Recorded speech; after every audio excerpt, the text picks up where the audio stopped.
और उसी आनंद का मजा लेती थी। तो एक दिन क्या हुआ कि ऐसे ही सिलाई का कुछ काम ज्यादा बढ़ गया, तो दिन भर सिलाई करती रही, शाम को भी सारे काम निपटा कर शाम तक सिलाई करती रही, क्योंकि उसे वो काम उसी दिन निपटाना था। तो उसे सोचा कि चलो सोने से पहले इस काम को आज निपटा ही देती हूँ। तो रात भर उस काम को करती रही, लेकिन आंगन में बैठकर वो सिलाई का काम करती थी तो अचानक लाइट चली गई। अब लाइट चली गई तो इस वजह से उसे बड़ा प्रॉब्लम होने लगा कि सोचने लगी कि काम तो आज ही खत्म करना है, लेकिन कैसे करूं। फिर अचानक देखा कि पड़ोस के घर में इन्वर्टर था, तो उसके बल्ब की वजह से जो रोशनी उसके आंगन में आ रही थी, उस रोशनी में बैठकर उसने अपने सिलाई का सारा काम कर लिया। और जब सिलाई का सारा काम खत्म कर दिया तो फिर जाकर भजन में बैठ गई, जैसे कि उसका नियम था। तो जैसे ही भजन में बैठी तो घंटा 2 घंटा हुआ, लेकिन उसे वो आनंद नहीं आया। फिर सोचने लगी कि ऐसा आज क्या हो रहा है, मैं तो रोज जैसे बैठ जाती हूँ तो घंटा 1-1.5 घंटे के बाद मुझे आनंद आने लगता है और फिर मेरी आत्मा तृप्त हो जाती है, आज ऐसा क्यों नहीं हो रहा है। तो वो उसी विरह में, उसी वियोग में बैठी रही, रोती रही कि आज मुझे वो आनंद क्यों नहीं आ रहा है, आज मुझे वो खुशी क्यों नहीं मिल रही है।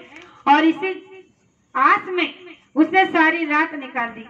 अब जब सुबह 4 बजने वाले थे तो उसे वो आनंद आने लगा। अब 4 बजे जब उसे वो आनंद आया तो उसने गुरु से रूबरू किया और एक सवाल किया कि आज आपने आने में इतनी देरी क्यों की, आज मुझे वो खुशी देने में आपने इतनी देरी क्यों की।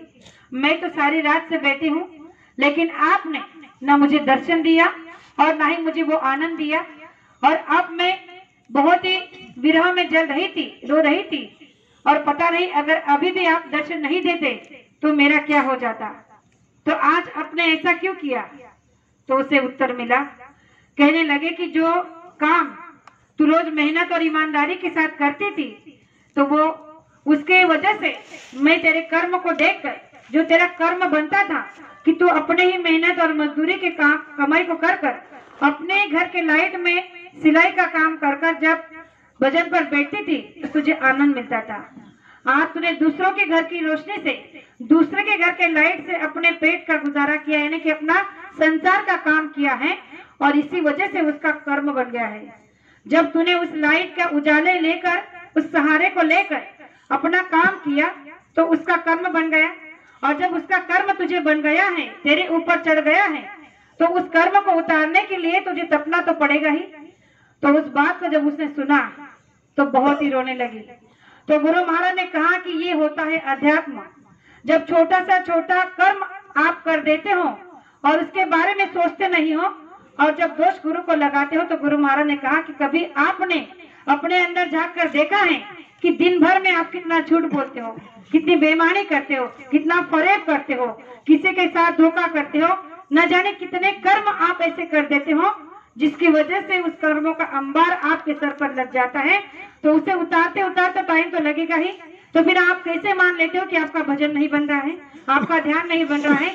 इसके लिए पहले आपको उस कर्म को समझना होगा, उस तरह से तैयार बनना होगा, उस तरह से अपने आप को निर्मल करना होगा, तब जाकर आप इसके पात्र बन सकते हो।